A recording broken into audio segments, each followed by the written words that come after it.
사람의 수명은 흔히 식습관이나 유전, 생활 방식에 의해 결정된다고 생각하기 쉽습니다. 하지만 최근 연구들은 우리가 매일 아무 생각 없이 반복하는 아주 작은 습관 하나가 건강과 수명을 조용히 비추는 거울이 될 수 있다고 말합니다.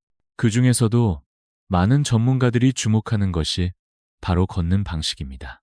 우리는 하루에도 수천 걸음을 걷지만 그 걸음 하나하나에 몸의 상태와 노화의 속도가 담겨 있다는 사실을 대부분 인식하지 못한 채 살아갑니다. 걸음걸이는 단순한 이동수단이 아닙니다.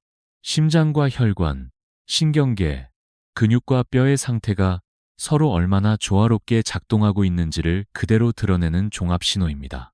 실제로 여러 장기 연구에서는 걷는 속도와 보폭, 팔의 움직임, 균형 유지 능력만 관찰해도 그 사람의 전반적인 건강 상태와 앞으로의 삶의 질을 어느 정도 예측할 수 있다고 보고하고 있습니다. 걷는 모습은 몸이 보내는 정직한 언어라고 해도 과언이 아닙니다. 특히 나이가 들수록 걸음걸이는 더욱 중요한 의미를 갖습니다. 예전에는 자연스럽게 걷던 길이 어느 순간부터 버겁게 느껴지고 속도가 눈에 띄게 느려지거나 자주 비틀거린다면 그것은 단순한 노화 현상으로만 치부할 문제가 아닐 수 있습니다. 몸은 말없이 변화를 알리고 있지만 우리는 종종 그 신호를 무시하거나 나이 탓으로 넘겨버립니다. 그러나 이러한 작은 변화가 쌓이면 낙상, 활동 제한, 그리고 삶의 만족도 저하로 이어질 가능성이 높아집니다. 과학자들은 수명이 짧아지는 경향을 보이는 사람들에게서 공통적으로 나타나는 걸음걸이의 특징이 있다고 말합니다.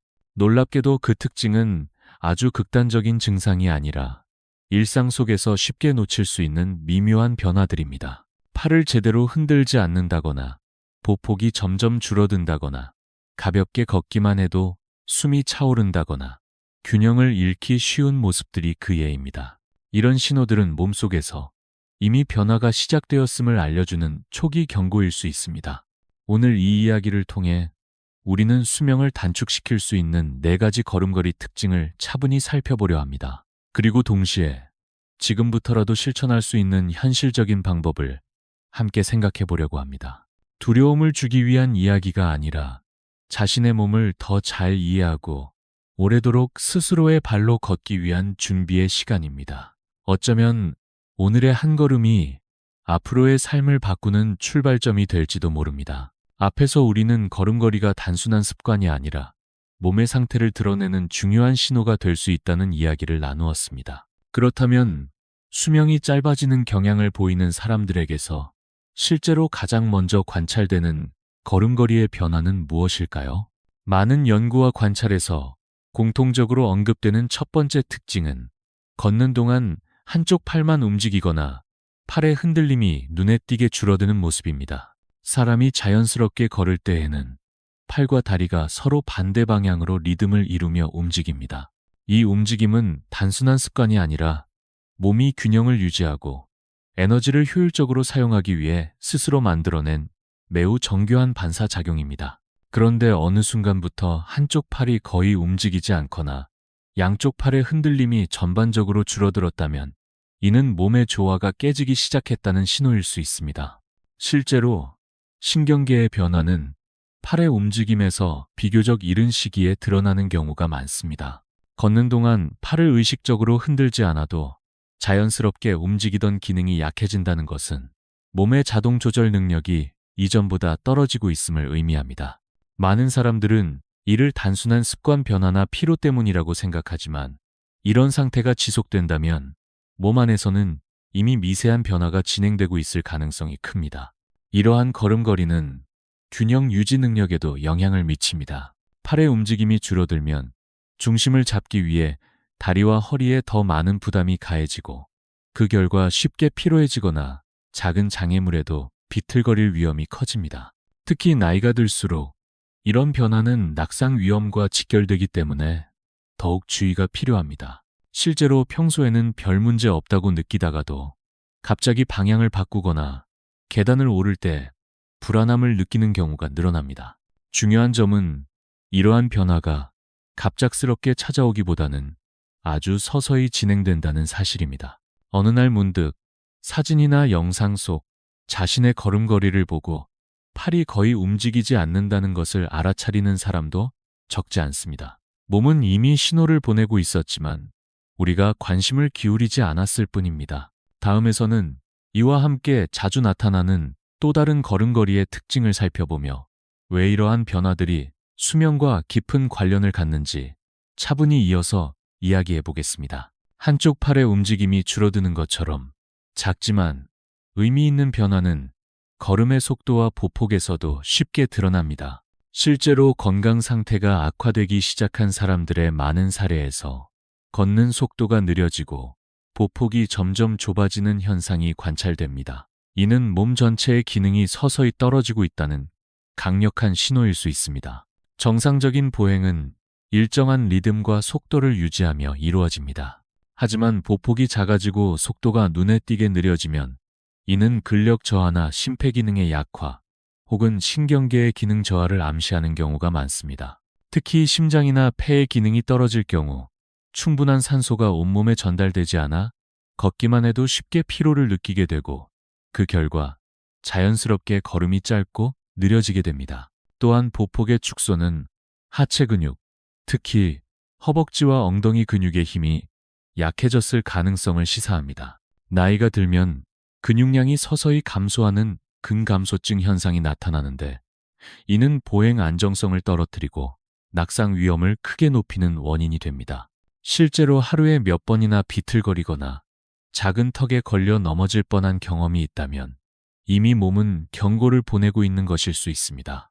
뿐만 아니라 걷는 속도가 느려지는 것은 뇌의 기능, 특히 운동을 조절하는 부위의 반응 속도가 둔해졌을 가능성도 내포하고 있습니다.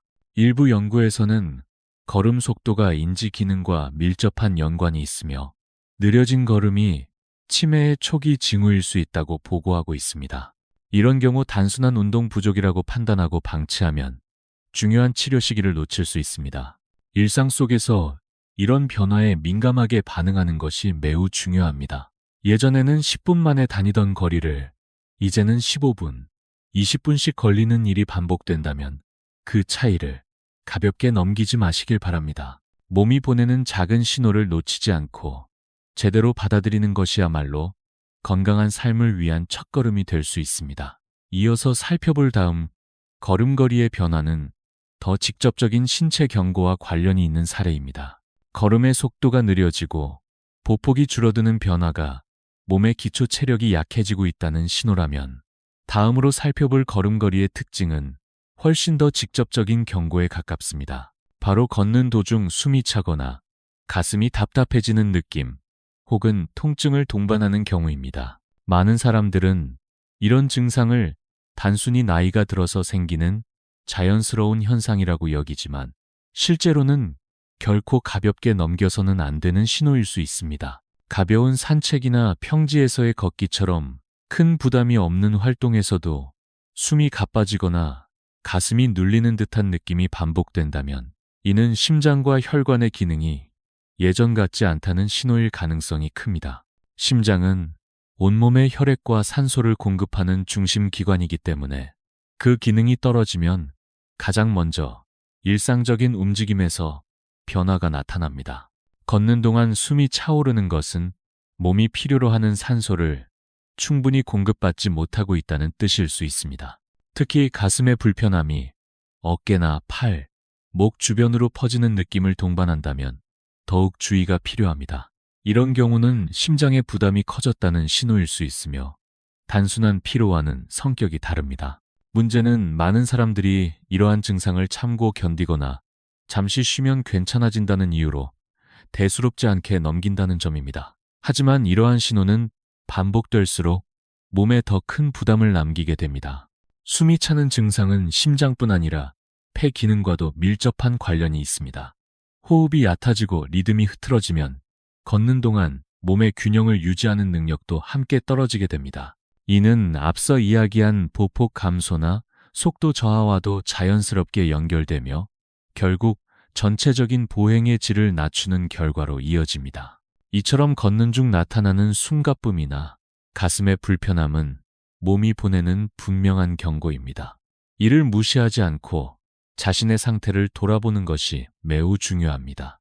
다음에서는 이러한 신체 경고와 함께 나타나기 쉬운 또 다른 걸음걸이의 변화, 즉 균형과 안정성이 흔들리는 모습을 이어서 살펴보겠습니다. 앞서 이야기한 가슴의 통증이나 숨, 가쁨처럼 걷는 중에 나타나는 불편한 증상은 대부분 심혈관계나 호흡기의 문제와 연결되어 있습니다.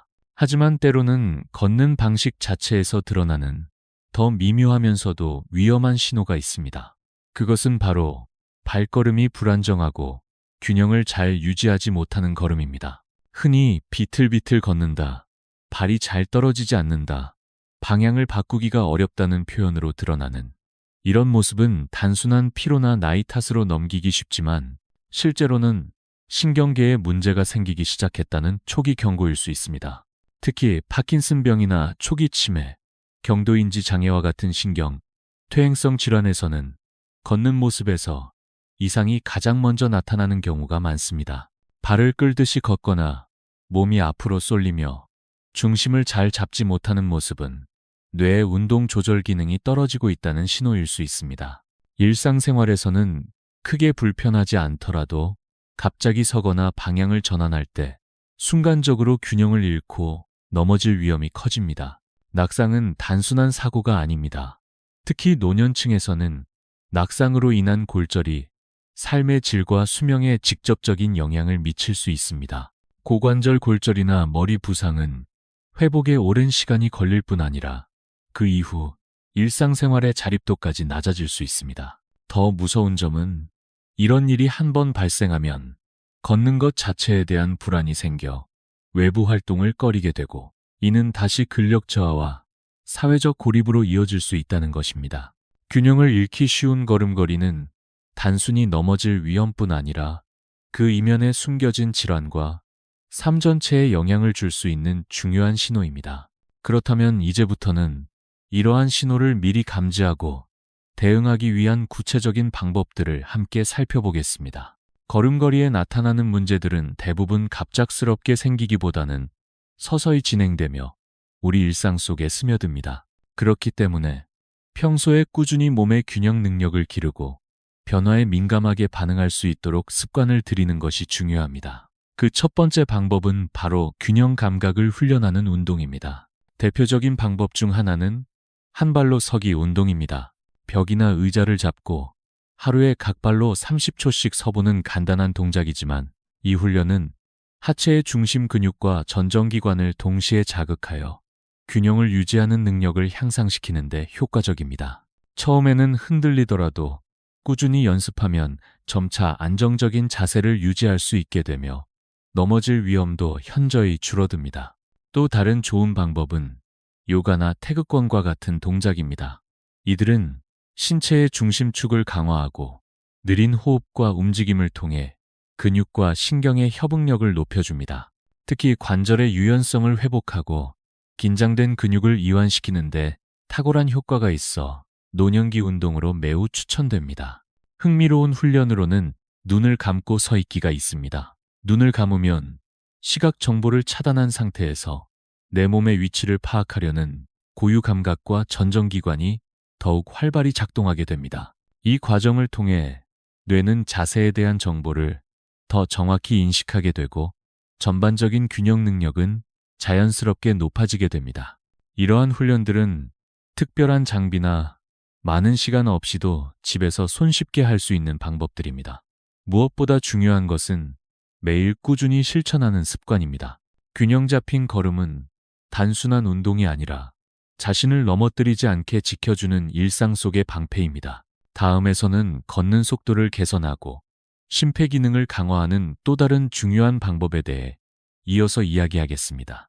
앞에서 살펴본 균형 감각 훈련이 몸의 중심을 단단히 다지는 기초라면 이제는 걸음의 속도와 리듬을 회복하는 실천에 집중해 볼 차례입니다. 많은 사람들이 나이가 들수록 느려지는 걸음을 당연하게 받아들이지만 사실 걷는 속도는 건강을 유지하고 심폐기능을 강화하는 데 매우 중요한 역할을 합니다. 걷는 속도가 빨라질수록 혈액순환과 폐활량은 자연스럽게 좋아지고 이는 곧 전신의 에너지 대사에도 긍정적인 영향을 줍니다. 가장 기본적인 방법은 조금 더 빠르게 걷기입니다. 전문가들은 분당 약 100보에서 120보 정도의 속도를 유지하며 하루 30분 정도 걷는 것을 권장합니다. 이 정도 강도로 걷게 되면 땀이 살짝 배어나올 정도의 심박수를 유지할 수 있으며 혈압 조절과 혈당 관리, 체중 유지에도 큰 도움이 됩니다. 특히 심장에 무리가 가지 않도록 천천히 속도를 높여가는 것이 중요합니다. 조금 더 효과적으로 실천하려면 인터벌 걷기를 활용해보는 것도 좋습니다. 예를 들어 2분간 빠르게 걷고 1분간 천천히 걷는 리듬을 반복하는 방식입니다.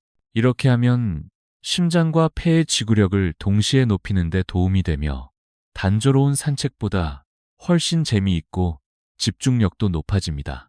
걸으면서 음악을 들거나 경쾌한 발걸음, 소리에 맞춰 리듬을 타는 것도 좋은 방법입니다. 또 하나 실천에 도움이 되는 방법은 걸음수 측정 앱을 사용하는 것입니다. 스마트폰이나 손목 밴드로 하루의 걸음수를 기록하고 매일 조금씩 목표치를 높여보는 습관은 꾸준한 동기를 유지하는 데 큰 도움이 됩니다. 시각적으로 숫자가 쌓이는 것을 보는 것만으로도 자신감과 성취감을 느낄 수 있고 걷는 행위가 단순한 운동을 넘어 생활의 중심이 되어갑니다. 조금 빠른 걸음, 그리고 자신만의 리듬을 찾는 것. 이것은 나이가 들어도 활기차게 살 수 있는 작은 변화의 시작입니다. 이제 마지막으로 이러한 걷기의 효과를 더욱 극대화하기 위해 하체 근력 강화와 심혈관 건강 관리에 대해 이어서 이야기해 보겠습니다. 조금 더 빠르게 걷고 리듬을 되찾는 습관이 자리 잡았다면 이제는 그 걸음을 더욱 안정적으로 유지하기 위한 근본적인 기반을 다져야 할 때입니다. 특히 걷는데 가장 핵심적인 역할을 하는 하체 근력 강화는 건강한 걸음걸이를 위한 필수 조건입니다. 나이가 들수록 허벅지와 엉덩이, 종아리 근육이 약해지면 발걸음이 불안정해지고 낙상 위험도 높아지며 전반적인 신체 활동량이 줄어들게 됩니다. 하체 근육을 강화하기 위해 가장 손쉽고 효과적인 운동은 스쿼트입니다. 하루에 15, 20회씩 천천히 앉았다 일어나는 동작만 반복해도 허벅지 앞뒤 근육은 물론 엉덩이와 무릎 주변의 관절 안정성도 크게 향상됩니다. 처음엔 의자를 잡고 시작하더라도 꾸준히 하면 점점 깊이 있게 앉을 수 있고 다리 전체의 탄력이 되살아나는 것을 느낄 수 있습니다. 또한 런지와 같이 한쪽 다리를 앞으로 내딛고 앉는 동작은 균형 감각과 하체 협응력을 함께 높여줍니다. 종아리 근육을 강화하는 데에는 까치발 들기, 즉 발끝으로 올라가는 동작이 좋습니다. 하루 20, 30회씩 반복하면 발목 주변 근육과 균형 유지 능력이 함께 향상되어 걸을 때 발을 보다 또렷이 딛게 되고 중심도 더 잘 잡히게 됩니다. 이러한 하체 근력과 균형 감각은 결국 심혈관 건강과도 연결됩니다. 심장이 튼튼하고 혈액순환이 원활해야 근육이 충분한 산소를 공급받고 그 힘을 제대로 쓸 수 있기 때문입니다. 따라서 정기적인 혈압, 혈당 검사, 콜레스테롤 수치 관리, 그리고 오메가3 지방산이 풍부한 식사는 걷기 능력을 유지하는 데도 중요한 역할을 합니다. 결국 걷는다는 것은 단순한 이동이 아닙니다. 그것은 내 몸의 현재 상태를 확인하고 미래를 준비하는 조용한 실천입니다. 작은 걸음 하나하나가 모여 내일의 활력이 되고 스스로 걸을 수 있다는 자립감은 나이가 들어도 삶을 풍요롭게 만들어줍니다. 오늘 시작한 변화가 먼 훗날의 나를 지켜주는 든든한 기반이 되기를 진심으로 바랍니다.